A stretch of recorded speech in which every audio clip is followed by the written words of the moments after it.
Bom dia, boa tarde, boa noite, pessoal, tudo bom? Mais um vídeo, eu tô aqui, novamente cara limpa, o cabelo não está natural, porém estamos aí, né? E, gente, eu ia fazer só um stories contando, relatando uma coisa que aconteceu, mas Deus às vezes toca no nosso coração de pegar uns assuntos muito do cotidiano, sabe? Pra, às vezes, demonstrar mais sobre a palavra dele, mais sobre como as coisas dele realmente existem, como como a palavra dele é realmente verdadeira, como tudo que está escrito na Bíblia é tão natural, é tão real, sabe? Que a gente não precisa duvidar. Que às vezes uma coisinha besta que acontece no dia da gente, às vezes faz todo sentido quando a gente vai procurar e vê que tava ali, tava ali na Bíblia. Eu sei que muita gente não vai querer ver esse vídeo, que vai passar, mas quem quiser e achar no coração assim que realmente fez uma diferença, pô, eu já fico feliz. Se uma pessoa já for tocada por o que eu vou falar aqui, sabe? Já é o suficiente. Então, deixa eu contar primeiro o caso pra vocês. Eu tô testando receita de panetone caseiro, porque eu vou presentear meus colegas de trabalho e alguns clientes do mercadinho que eu trabalho com, com panetone caseiro, né? E aí, o que aconteceu? Ontem eu fiz a primeira receita, né? Muitos anos atrás eu fazia para vender e era muito gostoso, só que eu perdi a receita. Então não tem muito o que fazer, eu tenho que testar a receita nova, né?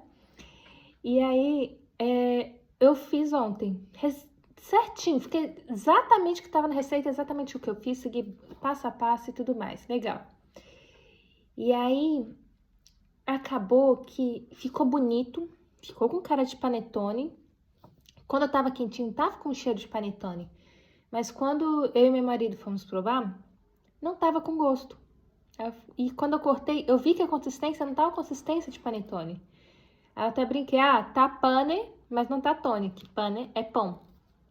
E aí, mas tava gostoso, sabe? Tava macio, gostosinho e tal. Mas aí eu fiquei tipo, poxa, que chato, né? Não deu certo. Ah, paciência, vamos testar depois outra receita e tudo mais. Ok, legal. Aí, poxa, eu falei assim, eu vou... hoje de manhã deixei meu marido no ponto enquanto saí com o Jorel. E aí, que o ponto é em frente de casa, aí eu voltei pra casa já com a ideia de fazer rabanada. Eu amo rabanada, amo rabanada. Só que eu nunca tinha feito uma rabanada muito gostosa. Eu tenho algumas falhas na gastronomia e essa era uma delas. Arroz, por exemplo, nossa senhora, meu arroz é muito meia boca. Eu não consigo fazer um arroz gostoso mesmo, soltinho, bonito e tal. Sempre é romão. E olha que trabalhei muitos anos como chefe. Aí, falei, deixa eu tentar. Aí fiz lá do meu jeitinho, né? E fiz no forno. Aí, quando saiu, aí eu experimentei uma, eu falei, nossa, que trem gostoso, ficou bom demais. Pô, legal, show de bola. Aí eu fiquei assim, não, é engraçado, né? Como uma coisa que às vezes não dá certo de um jeito, dá certo de outro, né? Como às vezes os nossos planos não deu certo de um jeito, mas depois a gente vê no futuro próximo, no futuro mais distante, que deu certo de outro jeito, né? E, e aí eu falei assim, gente, eu vou contar isso nos stories. Aí eu falei assim, e se eu conseguir ver alguma coisa dentro disso que relacione a Deus? Porque é isso a vida, né? Muitas vezes a gente tem nossos planos, mas às vezes os planos não se concretizam. A gente se frustra, a gente fica chateado. Mas as coisas não são sempre como a gente quer, né? Desde criança a gente aprende isso. E aí eu vi que lá em Provérbios 16:9, Salomão, que era o grande rei sábio que na Bíblia fala, ele fala pra gente assim, ó. É da natureza humana fazer planos, mas é o Senhor que dirige os nossos passos. O que isso quer dizer? Que, tipo assim, a gente vai fazer planos. Plano de comprar uma casa, de comprar um carro, de se mudar, de ter família, disso, daquilo. Mas quem vai concretizar mesmo os planos é o Senhor e a gente tem que confiar nele nisso.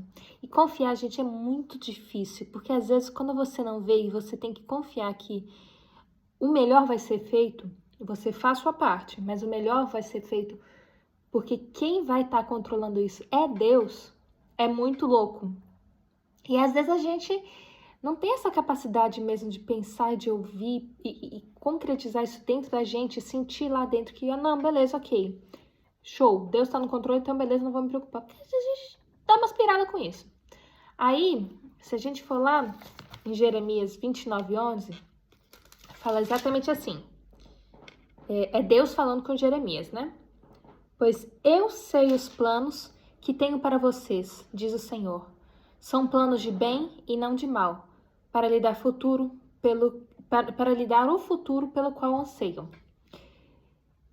Cara, aí a gente fica assim, pô, beleza, Deus é um pai de amor, Deus é um pai misericordioso, ele não ia fazer nada de mal pra gente. Mas a gente se frustra assim quando nossos planos não dão certo.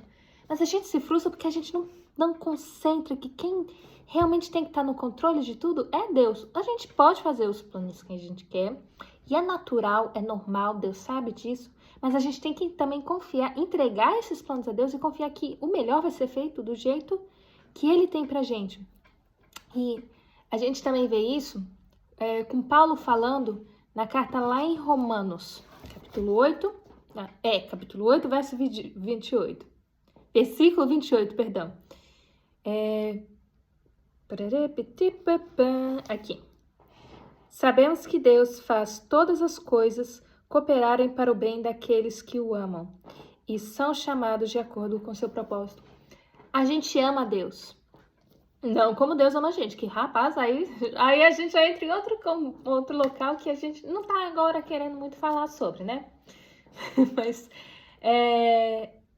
e ele ama tanta gente, ele sabe que a gente também ama ele. Não perfeitamente como ele nos ama, mas também amamos ele. E ele é um pai de amor, ele não vai fazer mal para os filhos dele. Às vezes a gente acha que passa por uma situação difícil e tudo mais, mas aí depois a gente vê que aquela situação difícil foi o que nos fortaleceu lá. Foi o que nos fez crescer. Porque os momentos maravilhosos e bons, nossa, que felicidade, né? Se pudesse, a vida seria só isso. Mas aí a gente não cresceria. E os planos de Deus também são isso. Também é ver que às vezes vai ser mais difícil, mas lá na frente vai ter um propósito maior para isso, sabe?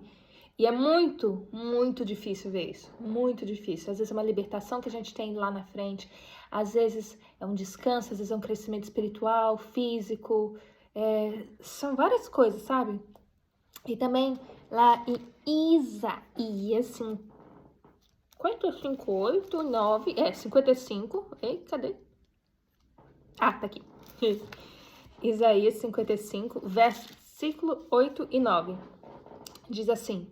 É Deus, novamente Deus falando com um dos seus profetas, que era Isaías. Meus pensamentos são muito diferentes dos seus, diz o Senhor. E meus caminhos vão muito além de seus caminhos. Pois, assim como os céus são mais altos que a terra, meus caminhos são muito mais altos que os seus caminhos. Os meus pensamentos mais altos que os seus pensamentos. Deus é perfeito. Obviamente, tudo que ele pensa, tudo que ele sente, tudo que ele faz é muito melhor e maior do que a gente. Por exemplo, a gente tem um plano de comprar uma casinha pequenininha. Só que o plano de Deus para nos dar é uma imensidão, uma mansão gigantesca. Vamos lá, figura de linguagem, exemplo, tudo bem, vamos entender essa parte. Mas assim, ou não, ou é isso também. Mas a gente nunca vai saber se a gente não entregar a ele os nossos planos e confiar que ele está no controle de tudo. Então, assim, gente, eu orei hoje de manhã falando, Deus, eu tenho mesmo que continuar escrevendo meus textos, falando, fazendo vídeo e tudo mais. Me dá um sinal de algum jeito, sabe? E aí, o sinal foi ele tocar no meu coração de não faz um stories só falando de um panetone que não deu certo e virou uma rabanada. Faz um vídeo e eu vou te falar o que falar. Porque, gente, isso aqui tá sendo quase 100% improvisando, tirando as partes aqui que eu dei uma pesquisada de partes da Bíblia. O resto que eu tô falando aqui, minhas doideiras, né? É totalmente vindo de Deus, cara, isso é sensacional. Porque eu não sabia nem o que eu ia falar. Eu tô fazendo um vídeo de 10 minutos, eu já acho que já tá demais, né? Mas, sabe, é Deus falando através de mim e Ele faz isso através de todo mundo que se permite. Então, se permitam ser controlados por Deus, entreguem seus planos a Deus, que Ele vai te dar algo muito maior e melhor. Por exemplo, meu pãozinho, né? Que era para ser um panetone, mas não deu certo, virou uma rabanada deliciosa. Perfeito, com gosto perfeito, todo bem equilibradinho. Então, assim, deixa que Deus transforme o seu plano nos planos dele. Deixa que Ele controle o seu futuro pelo caminho que Ele tem separado para você, porque o que Ele tem separado para você é muito melhor e maior. E confia que Deus tem tudo certinho para vocês, tá? Deus abençoe todo mundo, um grande beijo e quem precisar, tô aqui, viu? Beijo!